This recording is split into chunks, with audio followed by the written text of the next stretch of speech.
Logan stood at the center of the crowded arena, his heart pounding in his chest, a smile plastered on his face. It should have been a triumph, the culmination of years of hard work, sweat, and sleepless nights. Yet beneath the cap and gown, the ache in his chest only grew stronger. The sea of graduates cheered around him, their voices rising in victory, but Logan couldn't shake the emptiness gnawing at his insides. He scanned the crowd for any familiar faces. His mother, his father, his sister. Where were they? A glance at his phone, and nothing. No messages, no missed calls. Just the blank, indifferent screen. He swallowed hard, fighting back the sting in his eyes. It's fine. I'll be fine.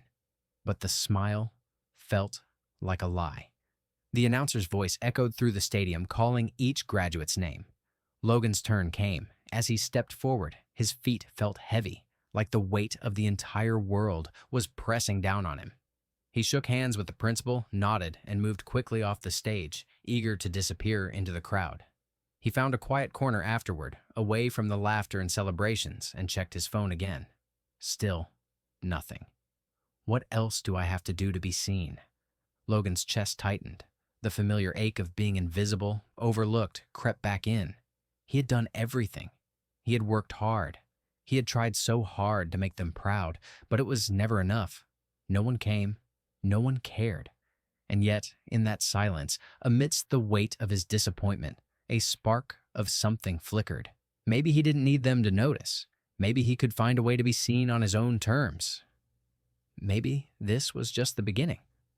Logan sat in the dimly lit kitchen, his fingers tracing the rim of his coffee mug, the quiet hum of the dishwasher in the background. He thought of the years that had led him here, the years that felt like a slow, endless grind. Every moment, it seemed, had been about sacrificing something, his time, his energy, his health, in the hope that it would mean something. But now, as he stared at the empty chairs around the table, it felt as if all that effort had led to this, an exhausted, invisible man. The memories flooded him, the years of doing whatever it took to keep everything afloat. He remembered the time he spent fixing the dishwasher in their cramped apartment, a task that should have taken hours but stretched into the entire weekend.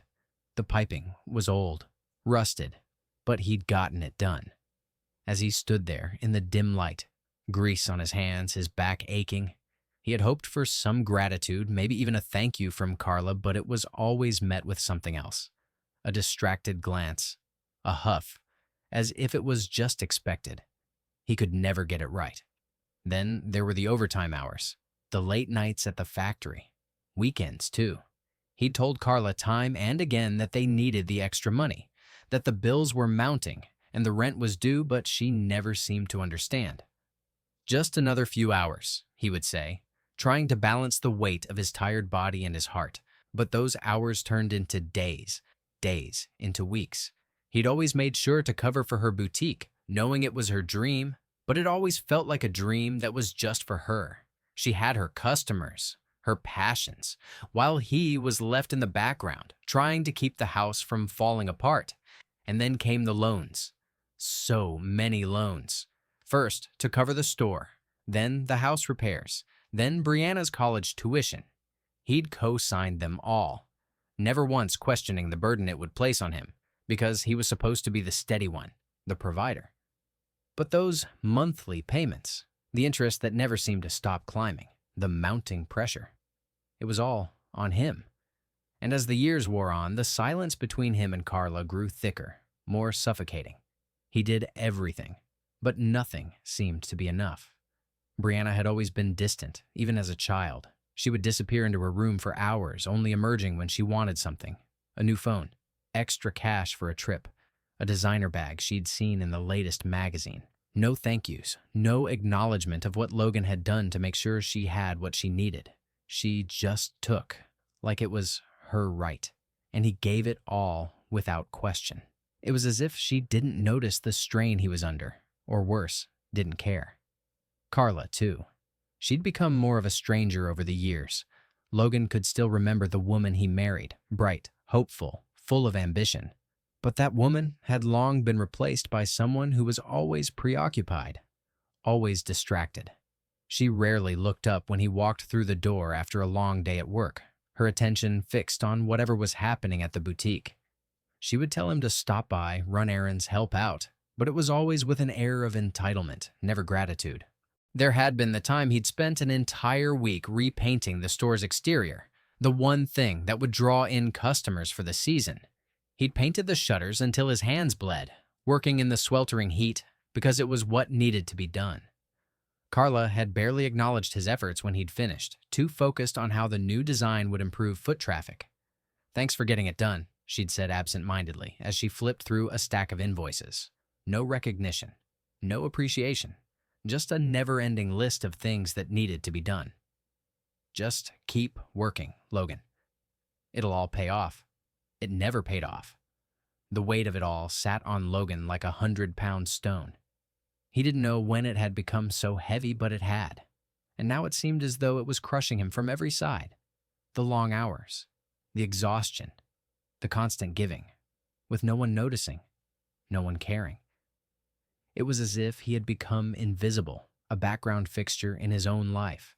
Everything he did was for them, but none of it ever seemed to matter. The more he gave, the more they took, and the less he received in return. He thought about the last time he had tried to talk to Carla about it. It had been a long day, one of the worst. He had stayed up late with the bills, only to have her snap at him for not being more present when she needed him. He had tried to explain, to tell her how he was breaking under the pressure, how there was nothing left of him, but she had just stared at him, her eyes blank, as if she wasn't even listening. "I need you to be here, Logan. Not to tell me how tired you are," she had said, turning back to her phone. The words stung, but he'd learned long ago that the sting never lasted. It was just the way things were. So Logan stayed quiet. He kept his head down, kept moving forward, his heart a little more distant each day. But even as the exhaustion weighed him down, there was a part of him that wondered, if he gave up, stopped trying, would anyone even notice? Would they finally care? The thought hung in the air, unanswered. Logan sat at the kitchen table, the soft glow of the desk lamp casting long shadows across the room. His hand moved slowly across the paper, drafting a letter to Carla. The words didn't come easily, but they were clear in his mind. The decision was simple, though it hadn't felt that way at first. He didn't need a confrontation, didn't need to explain himself. He had given enough, and now it was time to take back what little remained of himself. He didn't need their approval, not anymore. Not after everything he'd done, everything he'd sacrificed, only to be met with indifference, entitlement, and silence. His finger hovered over the ink as he considered the final draft. "Effective immediately. I will be withdrawing from all financial obligations and co-sign agreements. The legal separation papers will follow shortly. I need space to breathe." There was no need for further explanation. They would know. They'd always known what was happening between them, even if they'd pretended otherwise. His gaze shifted to the stack of unopened bills, the notes about the store, the pending loan statements. The weight he had carried for so long had become a familiar burden, but it didn't belong to him anymore. He hadn't felt like himself in years, and now he knew why. The pen clicked shut. He set it aside, then grabbed the next form. A document to remove himself from the joint bank account. Another step, another action. He wasn't going to say anything, wasn't going to make a scene. The most powerful move he could make was walking away quietly and with purpose, leaving behind the shattered fragments of what had once been his life. There were no big speeches, no emotional confrontations. Logan had already fought those battles, and they had left him exhausted. All he needed now was peace. With the letters completed and the decisions made, he took a deep breath and closed the drawer on his desk. No drama, no fanfare, just the quiet certainty of a man who had lived too long for others and was finally learning to live for himself.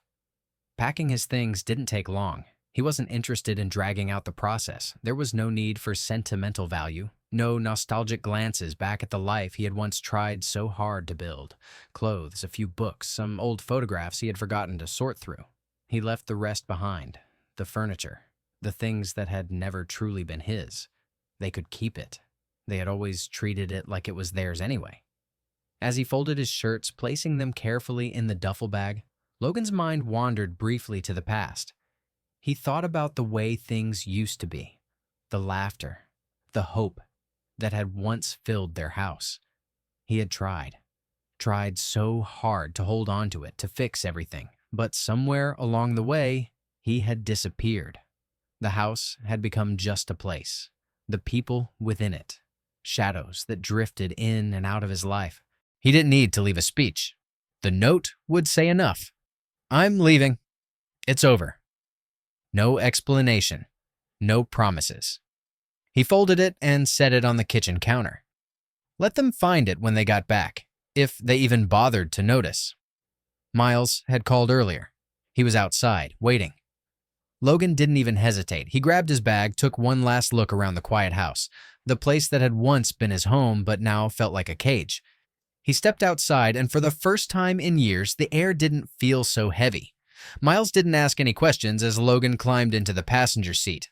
There was nothing to say, nothing more to explain. They both knew. Miles started the car, and without a word, they drove off into the early morning light, leaving behind the life Logan had once tried so desperately to hold together. As they pulled away, the house stood silent behind them, its windows dark, like a witness to the quiet implosion that had just occurred within its walls. It was as though the house knew something big had just happened, something irreversible. But for Logan, there was no looking back. The decision had been made. The path forward was his, and though the future was uncertain, it was his to shape. Whatever came next, it was his to live. And for the first time in a long while, that felt like enough. At first, Carla ignored the legal notices. There were so many of them, after all. The letters from the bank, the certified envelopes marked URGNT, the reminder that the loan payment was due, the notice of withdrawal from the joint account. She let them pile up in the corner of the kitchen, a forgotten heap of paper she could no longer bear to face. She told herself she'd deal with it later, that Logan would come back, that somehow it would all work out. But as the days turned into weeks, the cracks began to show. She'd always known deep down that Logan had been holding everything together, but now that he was gone, the weight of reality was settling in like an unshakable fog. Her boutique, which had once seemed like a dream come true, started to crumble. The cash flow was never enough to cover expenses. Carla had been scraping by, pretending she could make it work, but the investors had been patient for too long. When Logan withdrew from the finances, the veil was lifted. The boutique's financial records, incomplete and filled with miscalculations, were sent to the investors. And they weren't happy. They'd seen enough, and without Logan to cover their tracks, they started pulling back their funding. The phone calls began. Carla tried to smooth things over, but the words were empty. The investors were demanding answers. The loans, once manageable with Logan's help, started to fall apart. Credit lines were cut, payments were missed, and the store, once bustling with customers, became eerily quiet, its shelves half-stocked and its lights dimmer than they had ever been. The sound of the cash register that used to ring constantly was now nothing but an echo. Brianna was the first to panic. She'd never been good with money, never understood the strain of keeping everything running smoothly. She'd spent her life asking for things, getting what she wanted, without truly understanding the cost. Now, as bills piled up at the house and her mother's phone calls became more frantic, Brianna emailed Logan. "Dad," she wrote, her words frantic, "you need to come back. Mom's losing it. We can't keep this up without you. She's freaking out and I don't know what to do." She hit send before she could second-guess herself. She knew Logan had been hurt, that he had left in a way that left no room for explanation or forgiveness. But this wasn't about them anymore. This was about survival. The house, the loans, the boutique, they were all falling apart. And in her panic, she forgot to ask herself the one question that had been on her mind the past few weeks. What did Logan owe them anymore? Logan read the email that evening, his phone lighting up in the dark as he sat alone on the edge of the couch in his small apartment. He stared at the screen for a long time, his thumb hovering over the reply button. But in the end, he did nothing. No response, no words. He simply let the message sit there, unread, unanswered. He had made his decision. The calmness that had settled over him since walking away didn't waver. For the first time in years, Logan felt like he was in control. He had been the one to hold everything together for so long. And now, finally, he was free. His chest, which had always felt tight, now felt light. No more scrambling to patch things up, no more living in the shadows. The peace he had found was too precious to lose. And nothing, not even Brianna's panic or Carla's pleas, was going to take that from him. Carla, meanwhile, was barely holding it together. The late-night phone calls with investors grew more frequent, more desperate. She couldn't fix the mess on her own. The boutique had been her life's work. But now it was slipping away, piece by piece. She walked around the house in a daze, her mind racing with the dozens of things that needed to be done. The loans that were overdue, the bills that hadn't been paid, the angry creditors waiting at the door. Her hands shook as she tried to make sense of the financial records, but it was all a blur. Without Logan, the weight of it all was too much. She had never really understood how much he had been holding up, not until it was all crashing down around her. The silence in the house was suffocating. Brianna was holed up in her room, texting friends, scrolling through her phone, trying to ignore the growing tension. She didn't understand the magnitude of the situation, not yet. But Carla knew. She knew that without Logan, without his steady hand, everything was slipping through their fingers. As the days wore on, the situation grew direr. The investors started to demand their money back, threatening legal action. The boutique's doors began to close early. There were murmurs around town, people talking about how the business was failing. It felt like everyone knew except Carla and Brianna. And as the weight of it all pressed down on her, Carla started to wonder if Logan had known this was coming all along. If this was his way of telling her it was over. She had always believed that Logan would come back, that he'd be there when everything fell apart. But now, as the reality set in, Carla began to understand he wasn't coming back. And so, the questions lingered in the air. How bad would it get for them? The walls were closing in and no one seemed to have the answers. But Logan? Logan was already moving forward. His path was clear, and for the first time in a long time, he didn't need to look back to see where he was going. Logan's new life didn't start with a big revelation or a dramatic moment. It began quietly, almost imperceptibly, in a small apartment above a bakery on the corner of Elm Street. The rent was cheap, the room was bare, and the walls still smelled faintly of fresh bread when the oven was on. But it was his. For the first time in what felt like forever, it was his space, free from the weight of obligations and expectations. Downstairs, Mrs. Granger ran the bakery, her soft laugh often drifting up through the floorboards in the morning when she kneaded dough. Her little shop was busy enough to keep her in business, but not so much that she couldn't chat with her customers.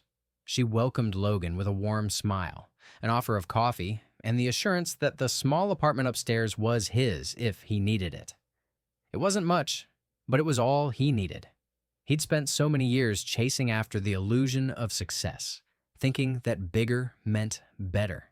Now, simplicity was his refuge. The job at Mr. Jennings' shop came soon after. He'd found the listing tacked to a post outside the local hardware store. "Help wanted," it said in bold letters, the words stark against the yellowed paper. Logan at the time had felt unsure of himself, but it was all he had. The pay wasn't much, and the work was grueling. Mr. Jennings owned a small auto repair shop a few blocks down, and the hours were long, but for the first time in years, Logan felt pride in his work. Every morning, he'd wipe the grease from his hands and wipe the sweat from his brow. He learned the ins and outs of car engines, a skill he hadn't imagined himself mastering. There was a satisfaction in it, in the grit and grind of the work. It wasn't glamorous, and he wasn't making much money, but it was honest. He was making a living with his own two hands, and that, for once, felt enough. He started saving again, little by little, a few dollars tucked away from every paycheck. Slowly, he built up a cushion for the future that for so long had seemed distant and uncertain. The work didn't just provide for his material needs, it gave him a sense of control, a sense of purpose he hadn't known for years. He was learning things about himself that he hadn't realized were still there. He could work with his hands, solve problems, take pride in the small victories of a well-done job. Each repair, each completed task, felt like a small piece of himself falling back into place. Logan found something else, too. As the days passed and the work became routine, he found the peace he had been searching for. The weight of his past, the years spent sacrificing for a family that never truly saw him, began to lift. He had time to think, time to breathe, time to heal. It wasn't a fast process, and it wasn't without its setbacks, but he was moving forward. One of the first people to truly reach out to him was Tara. She was a regular at the bakery, a woman in her late 30s who had an unshakable kindness about her. Tara had a quiet strength to her, the kind that came from surviving hardship but never letting it harden you. She would talk to Logan in the mornings when she came by to get her coffee and croissant. He had initially kept to himself, not wanting to bring any of his baggage into the conversations. But Tara had a way of pulling people out of themselves, of making them feel like they mattered. They started talking more often, and Logan found himself looking forward to their brief exchanges. She shared stories of her own struggles, of a life that hadn't been easy but had been lived with integrity. Her words, soft but steady, were like a balm to his wounds. Slowly, a friendship formed between them, one that felt easy and natural. She didn't ask about his past, didn't pry. She simply showed up, a quiet, unassuming presence that made his days feel more anchored. Miles, too, had been there. He'd been a constant support ever since Logan moved out, never questioning, never pressing for details. He had his own life to manage, but he always made time for Logan. They met for coffee now and then, chatting about everything and nothing, and sometimes Miles would come by the bakery to talk about old times or to check in on his friend. The two of them became a kind of chosen family. Tara, with her quiet wisdom and strength. Miles, with his steady loyalty. They weren't blood, but they were family, just the same. Logan hadn't realized how much he needed that until it was there. The camaraderie, the sense of belonging. With Tara and Miles, he didn't feel alone. As time went on, the pieces of his life began to fit together in ways he hadn't expected. He was rebuilding, but this time it was different. He wasn't trying to fit into a mold that someone else had created. He wasn't sacrificing for the approval of others or holding together something that was never meant to last.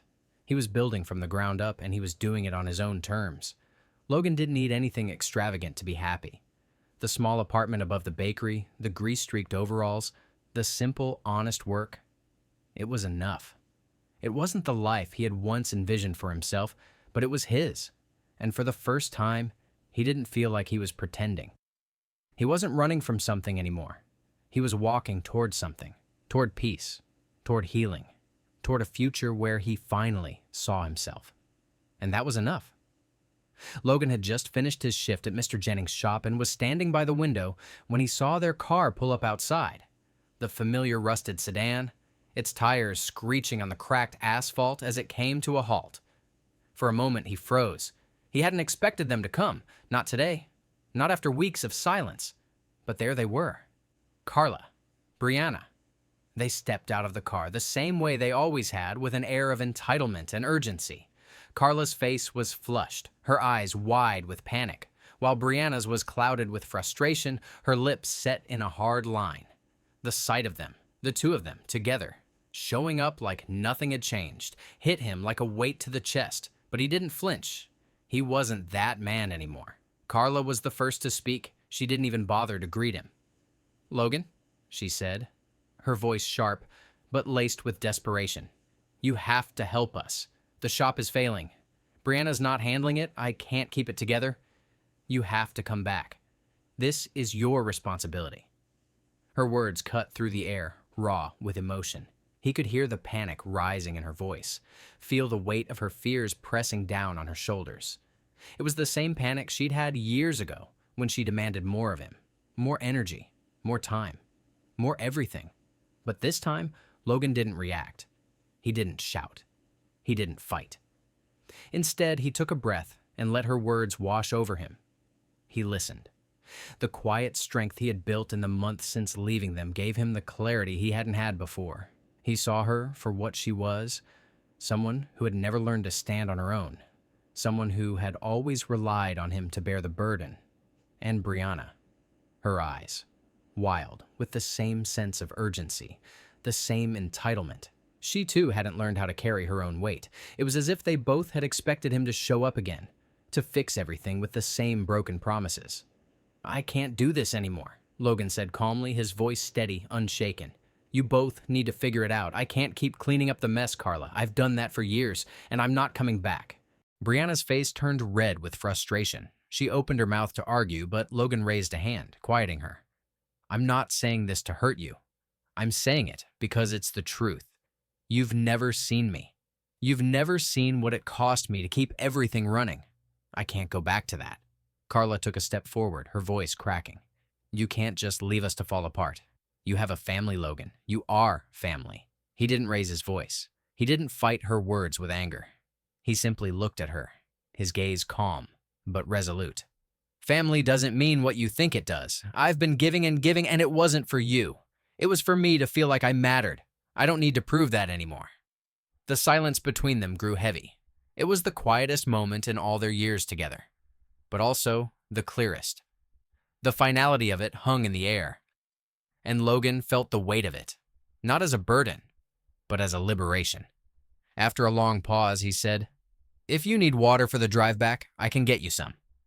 Carla opened her mouth as though to say something, but the words faltered. Brianna just stared at him, wide-eyed, as if trying to comprehend that her father, the man who had always been there, always fixed things, was finally done. Logan didn't wait for a response. He simply turned and walked into the kitchen, filling 2 glasses of water with a steady hand. When he returned to the door, Carla and Brianna hadn't moved. The tension was thick, the weight of unspoken things pressing down on them all. He held out the glasses, and without saying another word, he turned away, stepping back inside his apartment. "I'll leave the door unlocked," he said quietly, his voice steady but firm. "But I'm not going to be the man you need me to be anymore." He closed the door behind him, the soft click echoing through the room. The chaos, the tension, the years of unspoken resentment, all of it stayed outside with them. Inside, Logan was calm. For the first time in years, there was nothing left to fix. The silence that followed was more than just the absence of noise. It was the beginning of something new, and for Logan it was enough. Logan sat at the small kitchen table, a cup of coffee cooling in front of him. The sun was rising, casting a soft glow across the quiet room. It had been a while since that day, the day Carla and Brianna had shown up, desperate for him to fix what had always been broken. The door had closed on them, but more than that, it had closed on the version of himself he had been for so long. He could still feel the weight of their words, but it no longer held the power it once had. Forgiveness, he realized, wasn't what he'd always thought it was. It wasn't about waiting for them to apologize, for some grand gesture that would repair the damage. It wasn't about fixing things so they could return to the way they were, because the truth was, things would never go back to what they had been. And maybe that was the point. Forgiveness, he now understood, was release. It was a letting go of the hope that people would change or see things differently, and instead, choosing to free himself from the grip of expectation. For years, he had carried the burden of what they needed him to be, of what he thought he owed them. But the moment he stepped away, the moment he stopped waiting for them to see his worth, he discovered a kind of peace that couldn't be given or taken away. He didn't need an apology from Carla or a promise from Brianna that they would do better. What he needed, what he had always needed, was to stop asking for permission to move on. He had been holding onto a version of the past that no longer existed, and in releasing it, he had set himself free. The freedom wasn't in their change, it was in his own. Logan didn't need them to acknowledge the hurt anymore. He didn't need their validation to heal. All he needed was to accept that he couldn't fix what was broken, and that was okay. In the stillness of that morning, Logan smiled. He didn't need anything else. The weight of the past had lifted, leaving behind something lighter, clearer. He had learned the real lesson of forgiveness, It wasn't about repairing others, it was about releasing himself. And for the first time, he felt fully free. Logan's dream didn't come in the form of a shiny new garage with gleaming tools and pristine floors. No, it came in the shape of a run-down building on the corner of Cedar and Pine, barely holding itself together. The windows were cracked, the paint peeling off the sides, and the roof had a leak that made it look like it was ready to collapse at any moment. But to Logan, it was perfect. It was a blank slate, a place where he could finally build something that was truly his own. When he signed the lease, there was no fanfare, no applause, just a quiet sense of triumph. This was the first step toward creating something that mattered, something grounded in his own blood, sweat, and grit. He didn't need anyone else's approval. He didn't need the boutique or the family who had never truly seen him. This was his, and that was enough. Logan spent the next several weeks cleaning up the shop. The tools were rusty, the shelves covered in dust and grime. He stripped old paint off the walls, patched holes in the floors, and replaced the leaky roof himself. Each night, he worked late, his hands rough and calloused from the labor. But there was no weariness in him. Every scrape, every dent he fixed in the building was a step toward his new life. It wasn't long before Tara and Miles showed up to lend a hand. They brought their own paint cans, tools, and laughter. Tara, with her steady calm, directed the painting while Miles joked around, knocking over a can of paint and splattering it across the floor. The late nights were filled with cheap music on the radio and the smell of paint mixing with the scent of oil. They worked together, not because they had to, but because they wanted to, and because Logan's success felt like their own too. As the days passed, the shop began to take shape. The cluttered space transformed, each corner becoming a reflection of Logan's vision. And when the final stroke of paint was laid and the last tool was hung on the wall, Logan stepped back, taking it all in. Above the door, the sign now read, Barnes Auto Repair. His name, his work, his future. In that moment, standing there with the smell of fresh paint in the air and the weight of his work around him, Logan felt something he hadn't felt in years. It wasn't the grand success he had once envisioned, but it was real. It was something he had built from the ground up, and for the first time, he didn't need anything more. This was his quiet victory. One evening, after a long day of working on the shop, Tara handed him a small gift wrapped in simple brown paper. Logan looked at her, confused. "I don't need any gifts, Tara," he said, his voice tired but warm. She shook her head with a soft smile. "Open it. Trust me." Logan carefully peeled away the paper, revealing a small worn keychain, a metal tag with the words, "Family isn't blood, it's loyalty," etched into it. He ran his thumb over the letters, a lump forming in his throat. Tara had seen him. She had understood what he needed long before he did. "I'm not great with words," she said, her voice quiet, "but I want you to have this. You've built something good here, Logan, something that's yours. And I want you to know that no matter what, you've got people who care about you. You're not alone." Tears stung his eyes, but he blinked them away. For a long time, he had searched for love, for something to prove his worth. But here, in this small shop, surrounded by people who believed in him, he realized that love wasn't earned through sacrifice or keeping everything together for others. Love was shared, in trust, in loyalty, in the quiet, everyday moments.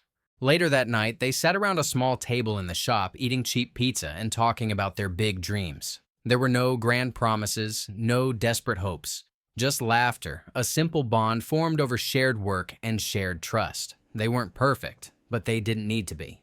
They had each other. As they talked, Logan leaned back in his chair, the keychain in his pocket. He realized that the love he had spent so many years searching for hadn't been in the places he had expected. It wasn't in the apology that never came or the family that couldn't see him. It had been here all along, waiting for him to let go of what he thought he needed. With Tara and Miles, he had found real family, and the kind of love that had always been about more than just blood. The grand opening of Barnes Auto Repair wasn't marked by big banners or flashy ads. Instead, there were small tables outside with lemonade and homemade cookies, a simple, heartfelt invitation to the community that had supported him, even in quiet ways, over the past months. The people who showed up weren't looking for perfection. They were there because they believed in something more than just a business. They believed in Logan. As he stood in the doorway of the shop watching the smiles, hearing the laughter, and feeling the warmth of the small crowd gathered, Logan couldn't help but reflect on how far he had come. It felt like a lifetime ago that he was trapped in a house that didn't feel like home, giving everything to a family who could never see him. Now, here he was, standing on his own 2 feet, building something that was truly his. He thought about the past, the years of sacrifice, the quiet resignation, the longing for recognition.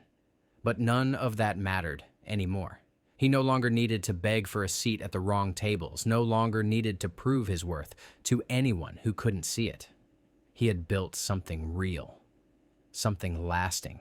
As the sun dipped below the horizon and the crowd slowly dispersed, Logan wiped his hands on his jeans, locked the door, and climbed into his truck. He looked at the sign one last time. Barnes Auto Repair, his name, his future. He drove off into the night, the lights of the small town flickering behind him. The road ahead was unknown, but for the first time in a long while, he felt something in his chest that had been missing for years. Peace. It wasn't just survival anymore, it was the start of something real.